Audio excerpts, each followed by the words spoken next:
So I want to talk a little bit about the music that we listen to and its effect on the brain. Personally, I listen to a lot of rap music, a lot of electronic music. I don't know if that's surprising or not for someone like me. A lot of people my age listen to that kind of stuff. But I think it's just a way of getting out of your own head and kind of filtering out the noise.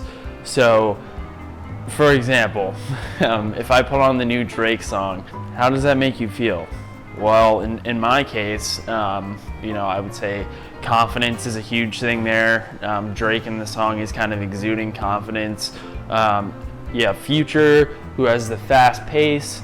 And so all of those elements kind of come together to make you kind of question your internal thinking, if I can pronounce words, and also kind of get you into the zone. If you're at work, I like to listen to that kind of music to get me motivated, or if I'm at the gym to lift weights.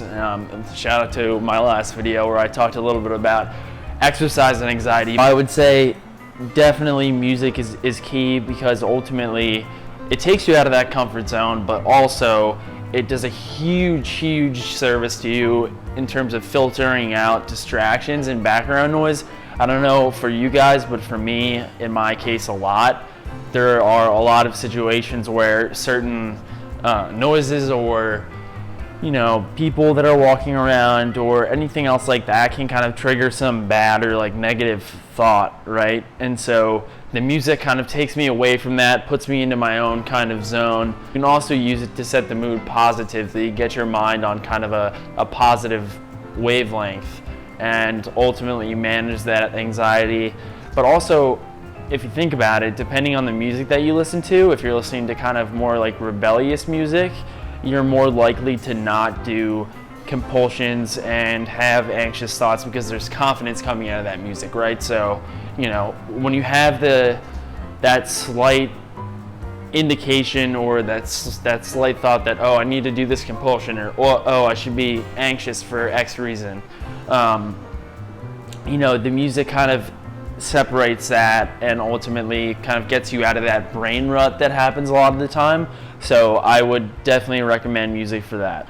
And of course, I'm not recommending this to anyone that needs to be very present in the moment and kind of hear around what they're saying. We don't want anyone getting fired from their job or anything of that matter just because they're not paying attention due to music. But I would say it's a great tool, and I would highly recommend it. So you listen to all of this, right? And you say to yourself, well, where is the scientific proof to back all of this up? And then I would come back and say, well, there's a lot of it. In the 2014 study, right, it was conducted on 89 different patients with dementia, so it's not people with OCD and anxiety, but I think there's definitely kind of a correlation there. And of course, by no means, I'm not a doctor or anything like that. I'm not a medical professional, but I think this is definitely related to OCD and anxiety based on the findings. The first thing that they found was that music improves mood drastically. And if it didn't improve mood, it definitely stabilized mood. So basically, compared with usual care, so doing your daily activities, making sure that you're taking care of yourself in every other way, whether that's taking a medication, doing cognitive behavioral therapy, if I can pronounce that, or just basic care of yourself, right, when you have anxiety or OCD. Music listening improved mood, orientation, and memory.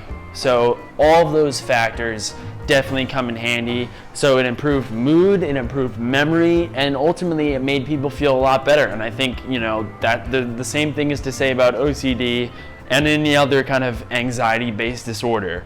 So when you're listening to music, when you have those different sounds kind of stimulating your senses in your mind, ultimately you feel better, and it's kind of just a little tool that you can use throughout your daily life. Whether you're at work, at school, just hanging out, whatever you're doing, music is a great tool.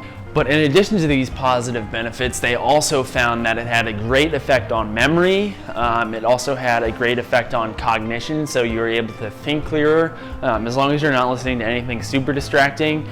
Singing and listening to music also enhance short-term and working memory. So if you're someone that has problems remembering things, I would definitely give this a try. Of course, it's not going to be a magic bullet, but it's definitely something that, of course, is worth a shot. I would also say, in addition to all of this, basically, when you're listening to music, like most normal people do, you're not really thinking, oh, what's the effect of this on my brain? You're more thinking, oh, I really like this song, oh, this song's terrible, this new album is great, whatever. I would say kind of document from now on, for maybe even for a week, a couple days, how you feel when you're listening to different kinds of music, how those affect you, and then kind of use those results and apply them to your daily listening habits, and ultimately see what has the most positive benefit and what makes you feel better, and then go from there.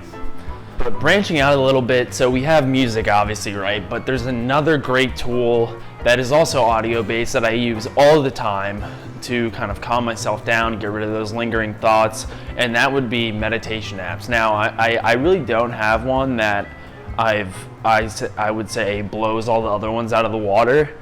Ultimately, I think they're all pretty good. But the ones that I've been using are Vana, which has been great. They have a lot of different free options on there. And then also the Peloton app has been great. But ultimately, there's really no app that's better than the others. So I would say, give any of them a try, see how you feel. Do a little 5 to 10 minute meditation just to, dip your toes in the water and see how you feel. A great way to do it is kind of waiting until you're feeling more anxious and then giving it a try, or you can just try it whenever you want. Definitely give those a shot, and let me know in the comments how you feel. Sometimes when I do those meditations, I kind of feel a little bit more tired. I'm sure it affects people in many different ways, so let me know how it makes you feel. I would definitely recommend that. Basically, those meditations are controlling your breathing, kind of noticing the sounds around you, and putting yourself into the present moment. So all of those 3 features of meditation, all of those key sort of tenets of meditation are very important in eliminating anxiety. And also, just a little tidbit for you guys, singing also improves mood. It kind of reminded me of the whole smile thing, and I'll probably make another video about this, but physically smiling boosts the amount of dopamine and serotonin in your brain. So singing actually does something similar. So if you guys have a good singing voice, I don't really have one, but if you did, I would recommend it. I mean, honestly, you don't even really need a good singing voice. Just the act of singing is also helpful. All right, guys, but that was just a little quick video. I wanted to talk a little bit about, audio and anxiety, or kind of the relationship of the two, and what's helped me in the past. Of course, a lot of people recommend these different kinds of strategies, but I would say definitely give them a try, see how they make you feel, and then from there you can kind of decide what works, what doesn't work, and continue on. All right, guys, well, I appreciate all of your support. Feel free to hit the subscribe button, drop a comment, and I'll see you in the next one.